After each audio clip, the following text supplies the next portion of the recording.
What's going on, guys? Original Dobo. I'm out here at CES 2020 at the Autel Robotics booth with Tim Matthew, who's no stranger to the channel, and he's going to tell us a little bit more about the newly released Evo2.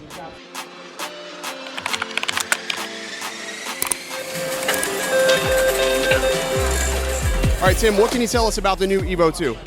Yeah, so we're super excited. Here at CES, we're announcing the Evo2 series. So you have your Evo2, which is your 8K, your Evo2 Pro, which is a 6K 1-inch sensor with an adjustable aperture, and then we also have the Evo2 Dual, which has the same 8K sensor as the base model, but it includes a 640 by 512 or lower resolution thermal sensor from FLIR.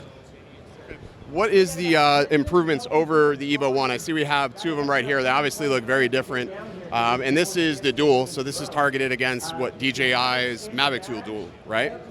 So how is this compared to the Mavic 2 Dual? Sure. So obviously in Team Orange fashion, we do our own thing, right? Not only have we upgraded all the airframe with all completely different hardware, technology, all that, so now we've got things like 12 optical sensors all the way around it, not just one on the sides. So we have full omnidirectional computer vision for your obstacle avoidance and your tracking.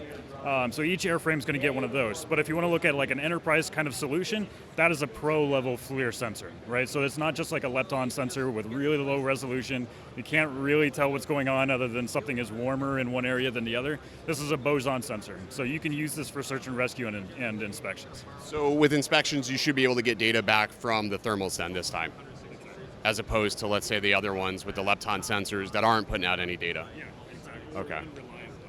Okay, so somebody who doesn't want this, they're going to want this over here. We're going to walk over here, Zach.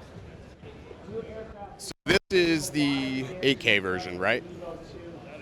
So this is the 8K version. So what's the difference between the 8K? Because I know people would probably automatically assume 8K is better than 6K. Of course. So yeah, your Evo2, which is your base model one, comes with an 8K camera on it. It's a half-inch sensor, so it's a little bit smaller, but 48 megapixels. Sorry, it's day one and I'm already messing things up.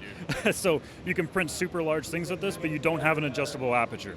So if you're looking at like pro-level photography or cinematography, you're going to want to go with the 6K. So yeah, it's only 6K resolution, which for most of us is more than enough, but now you get a 1-inch sensor, a little bit higher quality, and an adjustable aperture on top of that. Okay, so this is the 1-inch sensor. This is shooting in 6K, so you guys decided just to blow it all up and go right to 6K. What was the thought process behind that?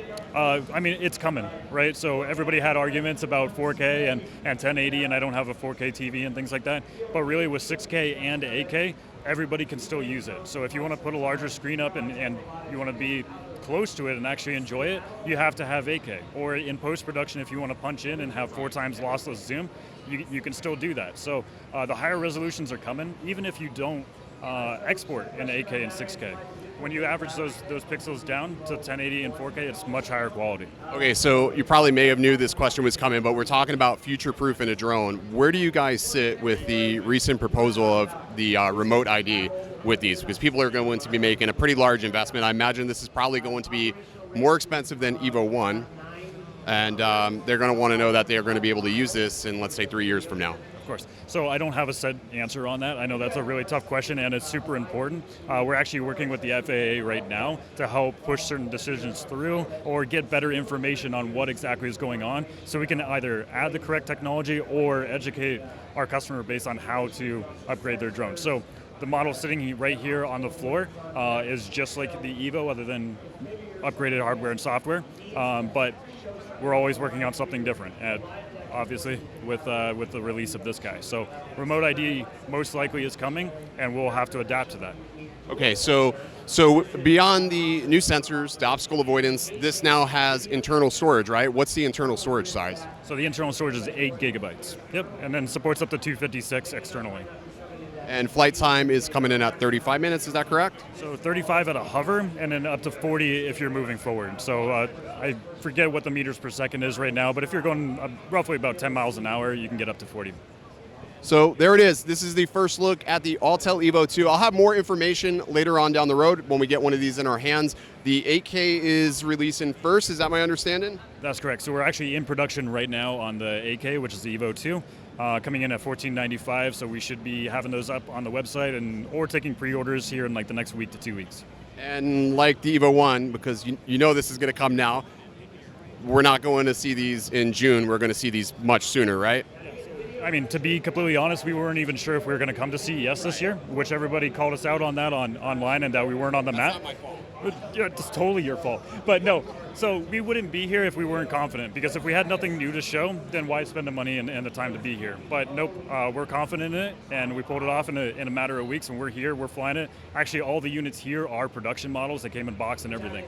They're ready to go. I mean, you're holding it right now. It doesn't feel like a prototype. Okay, so this is a finished unit. This is nothing in beta. They've spent all year working on this, and it's going to be ready to ship at some point. We don't have any ETA on pricing. I'm not going to ask Tim because I know what I'm going to get. I can't tell you, but you won't tell me, will you, Tim? You're not going to tell me? On what? How much this costs? $14.95 for the 8K. Okay. $17.95 might fluctuate a little bit over the next couple of weeks as we start to ramp that up for the 6K. And then the thermal is different. You got to contact us on the thermal because of the resolution and refresh rate. There's some weird regulations you got to follow on that. But yeah, for the other two, we're trying to be affordable and get new technology into people's hands. Nice. So there you go. That's the pricing on the Evo 2. Expect that very soon. What's the matter?